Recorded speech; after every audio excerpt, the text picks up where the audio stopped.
الحمد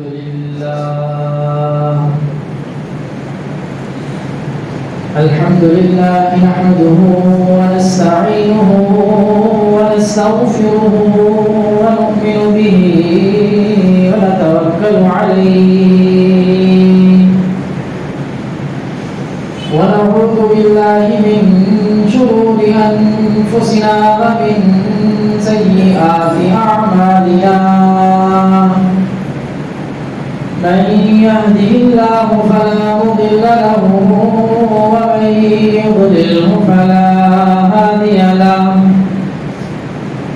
ونشهد أن لا إله إلا الله وحده لا شريك له ونشهد أن سيدنا وسندنا ومولانا محمدا عبده ورسوله صلى الله تبارك وتعالى عليه وعلى آله وأصحابه وبارك وسلم تسليما كثيرا أما بعد فأعوذ بالله من الشيطان الرجيم بسم الله الرحمن الرحيم لقد كان لكم في رسول الله أسوة حسنة آمنت بالله صدق الله مولانا العظيم وبلغنا رسوله النبي الكريم ونحن على ذلك لمن الشاهدين والشاكرين والحمد لله رب العالمين. تمام تعریفیں رب کائنات کے لیے جس نے اس فرمان عالم کو وجود بخشا. درود و سلام جناب نبی کریم صلی اللہ علیہ وسلم پر جنہوں نے اس دنیا میں آ کر حق کا بول بالا کیا. سامعین محترم، گفتگو یہ چل رہی تھی فَإِنَّ خَيْرَ الْحَدِيثِ كِتَابُ اللَّهِ، کہ دنیا کے اندر ہمارے پاس جو بہترین بات ہے، جو بہترین کلام ہے، وہ اللہ رب العزت کا ہے، جس سے برات قرآن مجید فرقان حمید ہے. اور یہ بات 100% یقینی ہے کہ اگر ہم قرآن کے ساتھ جڑ گئے تو کامیابی ہماری منزل ہے. اسی کے ساتھ یہ بات بھی 100% یقینی ہے کہ اگر ہم اس سے ہٹ گئے تو 100% ناکامی ہمارا پڑتا ہے. یہ بات یاد رکھیے، جب اس بات کا ہم اعلان کرتے ہیں اور اس بات کے اوپر یقین رکھتے ہیں کہ اس کے ساتھ جڑ جانے سے 100% کامیابی ہے، تو اس بات کی یقین بھی ہمارے دل میں ہونا چاہیے کہ اس سے ہٹ کر 100% ناکامی بھی ہمارا پڑتا ہے. جب یہ بات ہوتی ہے کہ قرآن کے ساتھ جڑنا ہے 100% کامیابی ہوگی، یہ بات سمجھ میں آتی ہے، لیکن دوسری طرف دھیان نہیں جاتا، اس لیے غفلت ہو جاتی ہے. دوسری طرف دھیان کا مطلب یہ ہے کہ اس بات کا بھی یقین دل کے اندر پختہ ہو جائے کہ قرآنی زندگی سے ہٹ کر اگر زندگی گزاریں گے تو 100% ناکامی ہے. اس کا یقین دل کے اندر بٹھانا ہے. اگلی بات یہ ہے، اسی حدیث سے اگر ہم آگے چلتے ہیں اس حصے سے، کہ وہ خیر الہدی ہدی محمد صلی اللہ علیہ وسلم، حدیث کا اگلا حصہ ہے کہ دنیا کے اندر اگر بہترین طرز زندگی ہے، رہنے کا ڈھنگ ہے، طریقہ سلیقہ ہے، تو سب سے اچھا دنیا کے اندر زندگی گزارنے کا طریقہ خود جناب نبی کریم صلی اللہ علیہ وسلم. جیسے بہترین بات اللہ کی بات ہے، ایسے ہی بہترین طرز زندگی جناب نبی کریم صلی اللہ علیہ وسلم.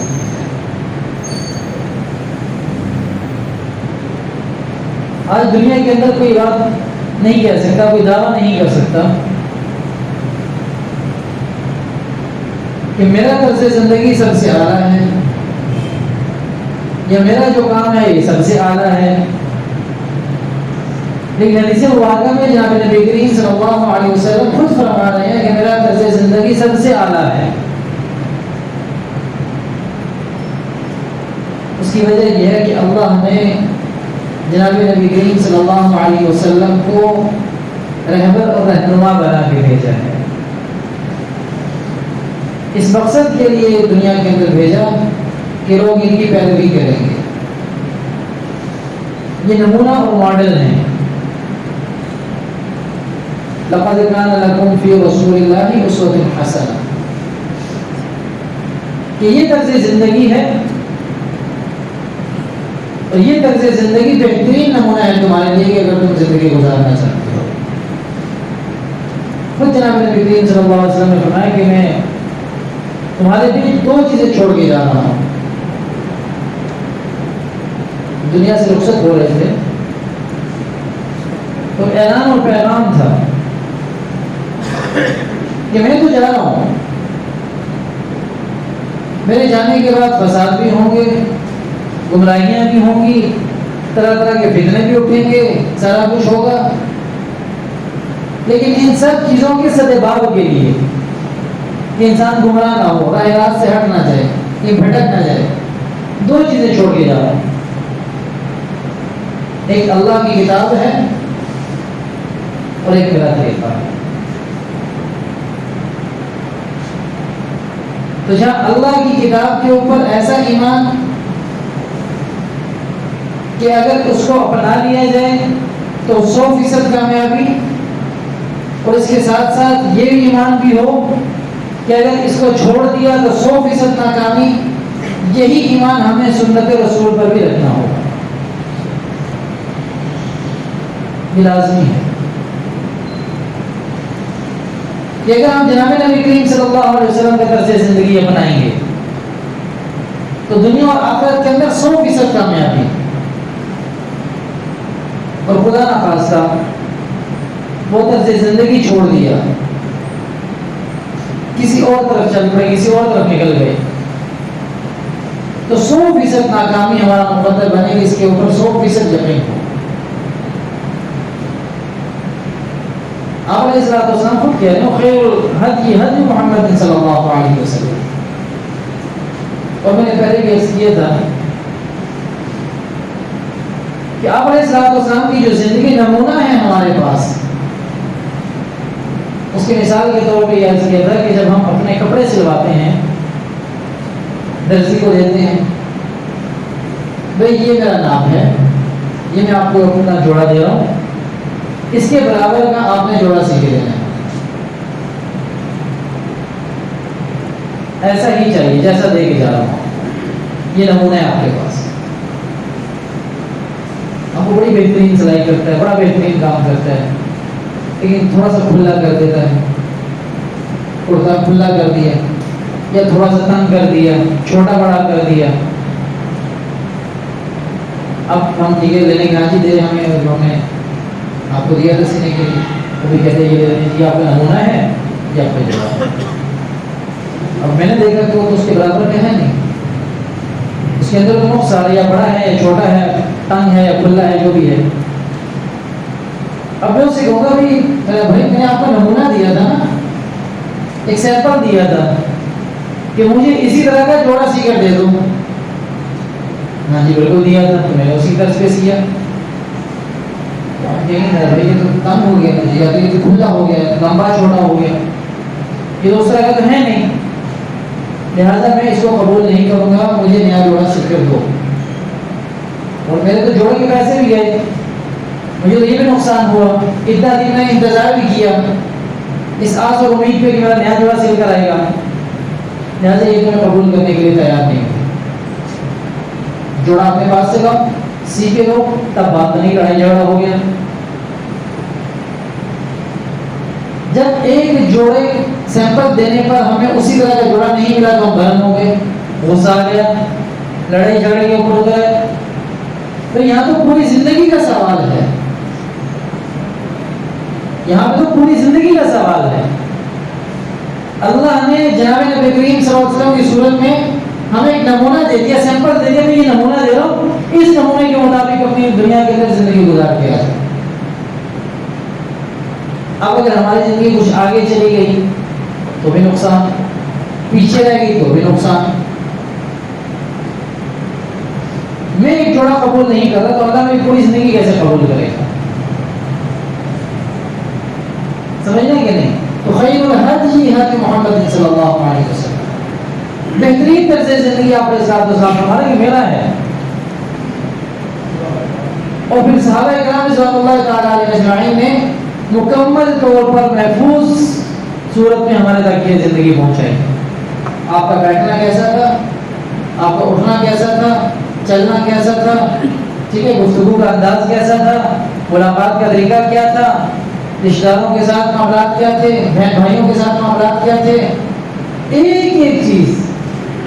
کوئی بندہ یہ نہیں کہہ سکتا کہ میں اپنی زندگی کا اس حصے کے اندر ہوں, مجھے رہنمائی نہیں مل رہی کہ دین میری رہنمائی کرے, میری زندگی کیسے گزرے. میں دین کے اس شعبے کے ساتھ منسلک ہوں, دین سے رہنمائی نہیں مل رہی کہ میں اس شعبے میں دین کو کیسے قائم کر سکتا ہوں. کوئی انسان کی دعوت نہیں کر سکتا, کیونکہ نمونہ وہی ہوتا ہے جو ہر حالت میں نمونہ ہو, اس سے رہنمائی مل سکے. تو آپ علیہ الصلوۃ والسلام کی زندگی ہمارے لیے رہنمائی ہے. اور پھر یہاں تک کی بات ہمیں سمجھ میں آتی ہے کہ یہ کتاب بھی ٹھیک ہے, آپ علیہ الصلوۃ والسلام کی زندگی بھی ٹھیک ہے. جہاں سے خرابی شروع ہوتی ہے وہ اس سے آگے ہے. وشر الامور محدثاتها, کہ بدترین کاموں میں سب سے برا کام شر الامور, جو سب سے برا کام ہے, سب سے بدترین کام ہے, اور یہ کاموں میں سب سے برا, اس سے برا پھر کوئی اور کام نہیں ہے. وہ دین کے اندر نئی نئی باتوں کو ایجاد کرنا ہے, اپنی طرف سے نئی نئی باتیں بنانا. پھر مجھے تو یہ سمجھ میں آ رہی ہے, مجھے تو ایسا لگ رہا ہے, ہونا تو یوں چاہیے, اپنی رائے قائم کر رہے ہیں. آپ علیہ الصلوۃ والسلام نے فرمایا یہ سب سے برا کام ہے کام, اس سے برا کوئی کام نہیں. اور یہ سب سے برا کیوں ہے؟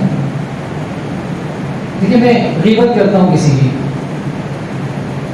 ٹھیک ہے, میں شراب پیتا ہوں, زنا کرتا ہوں, رشوت لیتا ہوں, تہمت لگاتا ہوں کسی کے اوپر, میں اس کو برا سمجھتا ہوں. میرے سے کوئی کہے گا ہاں جی آپ یہ کام کرتے ہیں, لیکن ہاں بھی میں اس کام میں مبتلا تو ہو گیا ہوں, میں چاہتا بھی ہوں کہ یہ کام چھوٹ جائے, بس دعا کریں کہ کوئی ایسا راستہ بن جائے کہ میں یہ کام میں چھوڑ دوں.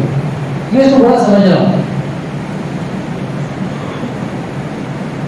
اب جب برا سمجھ رہا ہوں تو اس کا مطلب ہے میں اس کو چھوڑنے کے اوپر آمادہ بھی ہوں. اللہ رب العزت زندگی کے کسی موقع کے اوپر ایسے حالات پیدا کر دیں گے, میں چھوڑ دوں گا کیونکہ میں اس کو برا سمجھ رہا ہوں. کسی کے کہنے میں یہ نہیں کہتا نہیں یہ تو میں بہت اچھا کام کر رہا ہوں, یہ تو کمال کا کام ہے, بھی شراب پی لوں کمال ہے, زنا کروں تو بڑا کمال کا کام, بڑے تیر مارے میں نے, میں اس کو برا ہی سمجھ رہا ہوں. لیکن جب بندہ کسی ایسے کام کو دین کا کام سمجھ لے جو حقیقت میں دین کا کام نہیں ہے, تو خرابی یہاں پہ پیدا ہوتی ہے, کیونکہ وہ دین سمجھ کے کر رہا ہے اس کو. اب اگر میں اسے کہوں گا بھائی یہ جو آپ کام کر رہے ہیں یہ دین کا حصہ نہیں ہے, یہ ضروریات دین میں سے نہیں ہے, تو گلے پڑ جائے گا. یہ کیسی بات آپ کر رہے ہیں, کیونکہ وہ دین سمجھ کے کر رہا ہے, وہ اس کو چھوڑنے کے لیے بھی تیار نہیں ہوگا, وہ اس کو برا سمجھ نہیں رہا. وہ فسق کو, وہ کفر کو وہ دین سمجھ رہا ہے, تو اس لیے آپ علیہ السلام نے فرمایا کہ شر الامور، کاموں میں سب سے بڑا کام یہ ہے، اور اس کی وجہ یہی ہے کہ اس کو اچھا کام سمجھ کے کر رہا ہے، اس کو چھوڑنے کے لیے تیار نہیں ہو۔ جبکہ جب برائی ہے، انسان برائی کر رہا ہے، اس برائی کو برائی سمجھ کے کر رہا ہے، وہ چھوڑنے کے لیے تیار ہوگا، وہ اس کو برا سمجھ رہا ہے، وہ چھوڑے گا اسے انشاءاللہ۔ لیکن جب یہاں پہ بات آتی ہے تو کہتے ہیں کہ یہ تو دین ہے۔ اس لیے آپ علیہ السلام نے ایسے کاموں کو بدترین کام قرار دیا ہے۔ لیکن ایک ہے نا اعتقاد، ایک ہے عملی غلطی، ایک ہے اعتقادی غلطی۔ جو عملی غلطی ہوتی ہے انسان اس کو سدھار سکتا ہے، ہاں جی میں غلط کام کر رہا ہوں، مجھے چھوڑ دینا چاہیے۔ ایک ہے اعتقاد کے ساتھ، یقین کے ساتھ، یقینی غلطی ہے، اس کو نہیں چھوڑے گا، اس کا اعتقاد بنا رہا ہے، ایمان بنا رہا ہے کہ یہی ٹھیک ہے۔ اور آپ علیہ السلام تو ان چیزوں کا بڑا خیال رکھا کرتے تھے، صحابہ اپنی زندگی کے اندر اس بات کا بڑا خیال رکھتے تھے، کیونکہ ایسی بات جو دین کا حصہ نہیں ہے اس کو دین کا حصہ بنا لیا جائے، اس پہ بڑے محتاط ہوتے تھے صحابہ۔ آپ علیہ السلام ایک مرتبہ رات کو گشت کر رہے ہیں، صحابہ کے حوالے لے رہے ہیں، اور یہ جو دینی حوالے سے ذمہ دار شخص ہوتا ہے کسی بھی علاقے کا، محلے کا، یہ اس کی ذمہ داری ہوتی ہے کہ جو اس کے ساتھ جڑے ہوئے لوگ ہیں ان کے حالات دیکھ کے کیا حالات ہیں۔ یہ آپ علیہ السلام یہ کام کر رہے ہیں۔ ہم یہ بات تو کہتے ہیں کہ علماء انبیاء کے وارث ہیں، لیکن ایسے کاموں میں بہت سارے ایسے کام ہیں جن میں ہم انہیں قبول نہیں کرتے، وراثت کے لیے باقی حصہ تو دینے کے لیے تیار ہے، نام کے اعتبار سے بھی یہ وارث ہیں، بس ٹھیک ہے، اس سے زیادہ آگے کی بات نہ ہمارے سے نہیں کرتا۔ تو ہمارے لینے کے لیے جاتے تھے، پوچھتے تھے صحابہ سے۔ حضرت ابوبکر صدیق رضی اللہ عنہ کے گھر کے باہر سے گزرے، آپ نماز پڑھ رہے ہیں، نماز کے اندر قرآن کی تلاوت بڑے دھیمے انداز میں کر رہے ہیں، ہلکی ہلکی آواز میں۔ کچھ دیر کھڑے ہوئے، چل پڑے آگے۔ حضرت عمر رضی اللہ عنہ کے گھر کے قریب سے گزرے تو دیکھا حضرت عمر رضی اللہ عنہ نماز پڑھنے بڑے زور و شور سے تلاوت کر رہے ہیں، بڑی بلند آواز کے ساتھ۔ واپس آ گئے، صبح ملاقات ہوئی، ہاں وہ میں رات کو آپ کے گھر کے باہر سے گزرا تھا، آپ قرآن کی تلاوت کریں بڑے دھیمے انداز میں ہے، اور نے فرمایا اللہ کے نبی جس کو سنانا تھا وہ تو سن رہا تھا، اونچا بولنے کی ضرورت کوئی نہیں تھی، اس سے بڑے ہلکے انداز میں، کیونکہ اللہ تو سن رہے ہیں، اللہ کو سنانا تھا، میرا کام تو ہو رہا تھا ہلکی آواز کے اندر بھی۔ اچھا اور تمہارے گھر کے بعد سے بھی گزرا تھا، بھائی بڑی اونچی آواز کے اندر قرآن کی تلاوت کر رہے تھے۔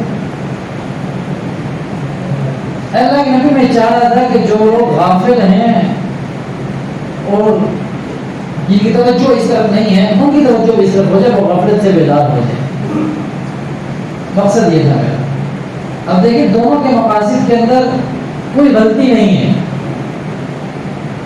حضرت ابوبکر صدیق رضی اللہ عنہ کی بات بالکل درست ہے کہ میں جس کو سنانا چاہ رہا تھا وہ سن رہا ہے۔ حضرت عمر رضی اللہ عنہ کی بات بالکل درست ہے کہ میں لوگوں کو سنانا چاہ رہا تھا جو غفلت میں ہیں، جن کا دھیان توجہ اس طرف نہیں ہے، اس طرف آ جائے، غفلت سے نکل جائیں، غافل نہ رہیں۔ مقصد ان کا بھی بالکل درست ہے، اس کے اندر کوئی غلطی نہیں ہے، کوئی کوتاہی نہیں ہے۔ آپ علیہ السلام نے فرمایا کہ تم لوگوں نے کہاں سے سیکھ لیا، کہاں سے تمہیں پتہ چل گیا؟ اپنی طرف سے ہی ایک کے ذہن میں یہ خیال آ گیا کہ میں ہلکا پڑھوں تو اس لیے پڑھ رہا ہوں، ایک کے ذہن میں یہ خیال آ گیا میں اونچا پڑھوں تو اس لیے پڑھ رہا ہوں۔ دین اپنی نفسانی خواہشات کو پورا کرنے کا نام نہیں ہے۔ تو آپ علیہ السلام نے دونوں شیخین کو سمجھایا کہ بھئی آپ درمیانی آواز میں پڑھیں، نہ بہت بلند آواز کے اندر اور نہ ہی بہت آہستہ آواز کے اندر، درمیانی آواز کے اندر تلاوت کریں، اصل دین یہی ہے۔ اب آپ مجھے بتائیں کہ آواز بلند رکھنے میں، آواز آہستہ رکھنے میں ہمارے دور میں، ہمارے وقت میں باتوں ہم کیا عجیب سا دین ہے، میں آواز بلند کروں، میں آواز آہستہ کروں، اس میں دین کہاں سے آ گیا؟ ہمارے ذہن میں تو یہ بات آتی ہے اس میں کون سا دین آ گیا؟ آواز تو اونچی سے پڑھو، ایسا کو پڑھ دو نا. ہمارا پڑھا تھوڑے سا کو ہضم نہیں ہوتا ہے، ایسا پڑھے تاب اعتراض ہو جاؤ تاب اعتراض. تو آپ علیہ الصلوۃ والسلام اپنی زندگی کے اندر بھی اتنی چھوٹی چھوٹی باتوں کا لازمی طور پر خیال رکھا کرتے تھے کہ صحابہ کا کیا رہے. اور پھر صحابہ نے بھی اپنی زندگی ایسے ہی گزاری کہ یہ ایسا نہ ہو جائے کہ دین کے اندر کوئی الگ سے بات شامل ہو جائے.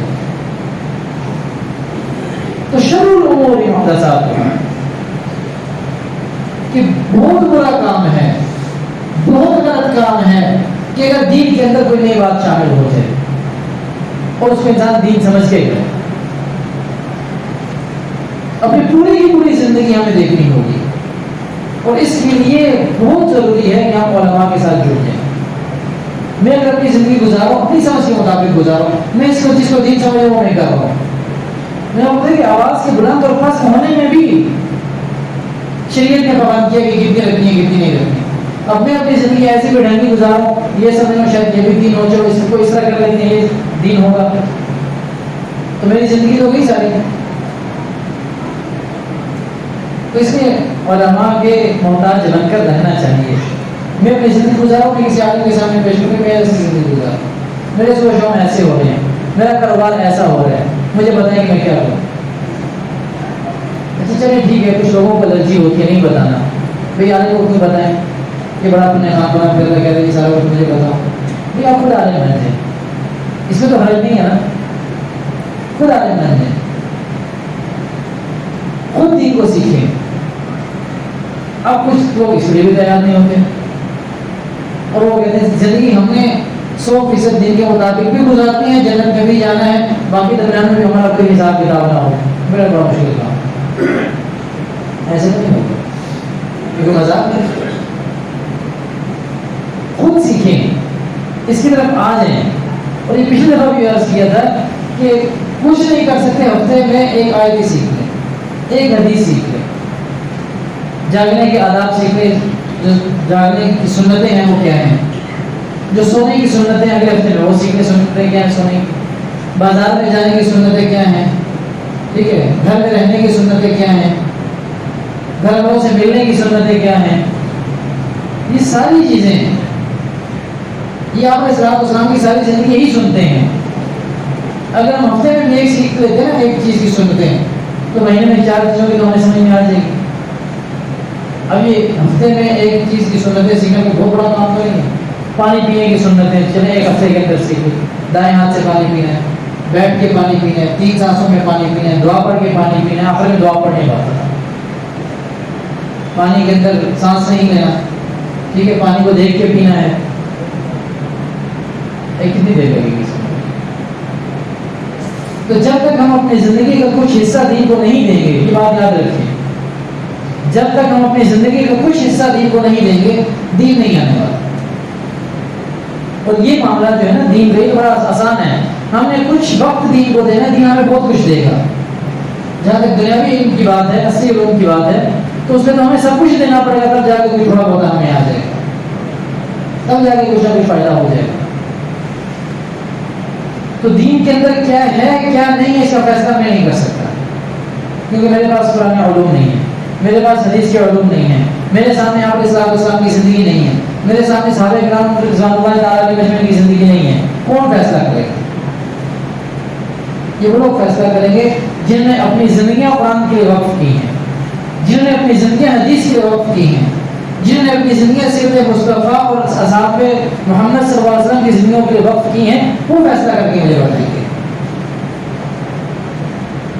تو خیر الحدیث کتاب اللہ، بہترین بات اللہ کی بات ہے. فخیر الحدیث حضرت محمد صلی اللہ علیہ وسلم، اور بہترین طرز زندگی جناب نبی کریم صلی اللہ علیہ وسلم کا طرز زندگی ہے. وشر الامور محدثاتها، اور سب سے برا کام، سب سے بری بات وہ دین کے اندر کسی نئی چیز کا داخل کرنا ہے. اسی وجہ سے انشاءاللہ مزید